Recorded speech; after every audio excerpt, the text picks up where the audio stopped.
Moi! Tervetuloa seuraamaan uutta videoa.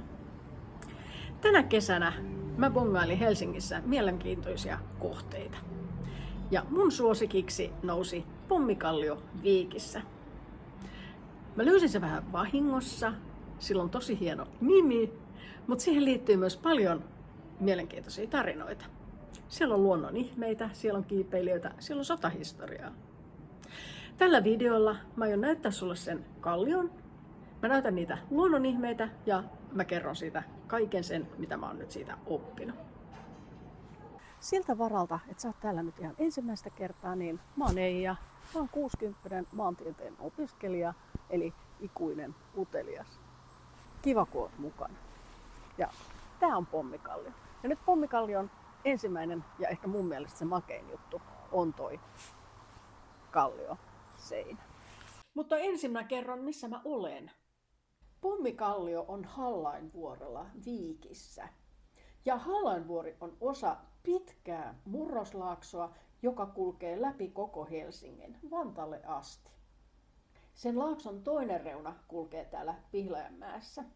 Ja Viikki tässä välissä, se on umpeen kasvanutta vanhaa merenlahtea.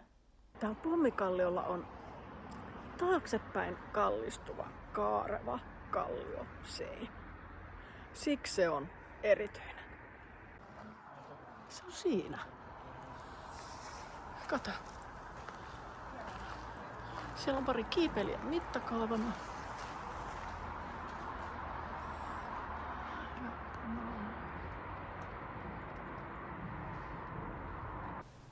Tässä on jääkauden sulamisvesien aikaan ollut ihan mieletön virtaus sulavesiä.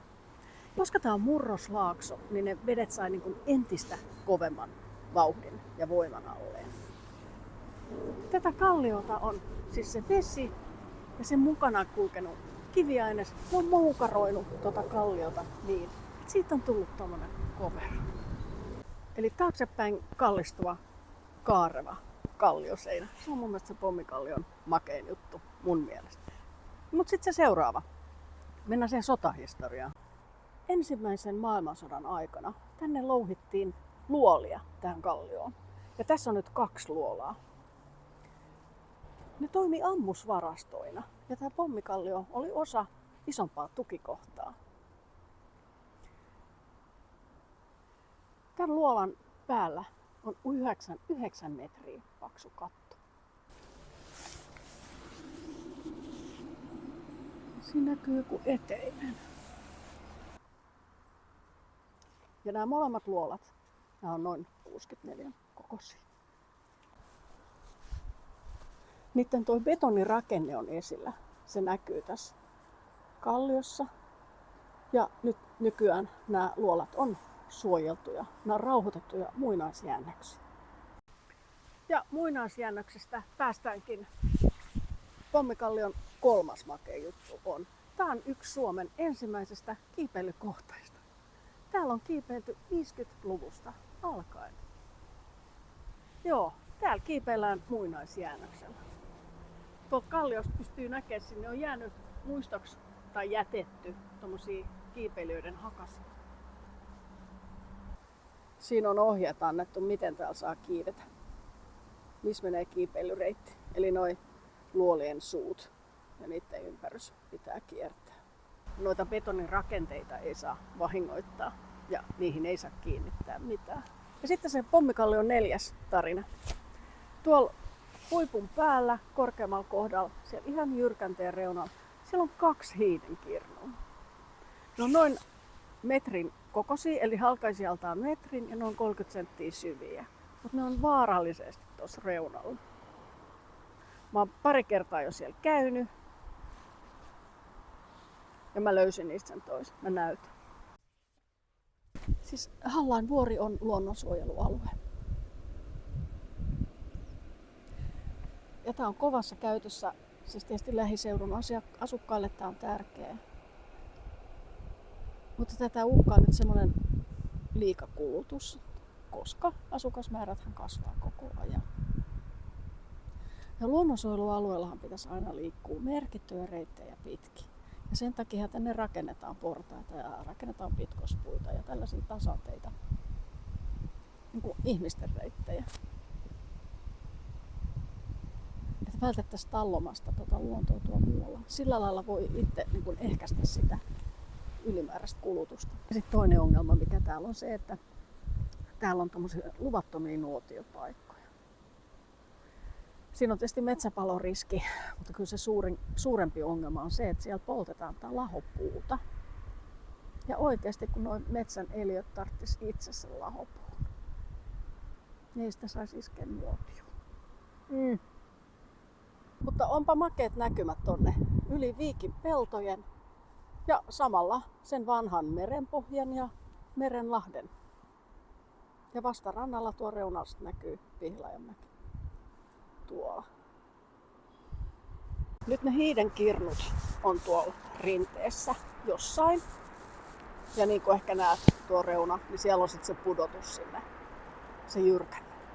Ja nyt mä en niin missään tapauksessa halua, että kukaan, joka tätä nyt seuraa, niin lähtee etsimään niitä hiidenkirnuja ja putoo tuolta kalliolta. Ne on oikeasti vaarallisesti siellä. Tiedätkö miten hiidenkirnut syntyy? Eli hiidenkirnuhan on siis semmoinen kallioon porautunut tällainen kolo. Tai ne syntyi jääkauden sulamisvesien vaikutuksesta, kun ne vesi virtasi hirveällä voimalla täällä. Sitten se lähti pyörimään kallion päällä ja se otti mukansa kiviä. Ja ne kivet ja se vesi, kun ne pyöri siinä samassa kohdassa, niin ne poras siihen kallioon semmoisen kolon. Ja ne tunnistaa just siitä, että yleensä ne hiidenkirnun reunat on aika sileitä.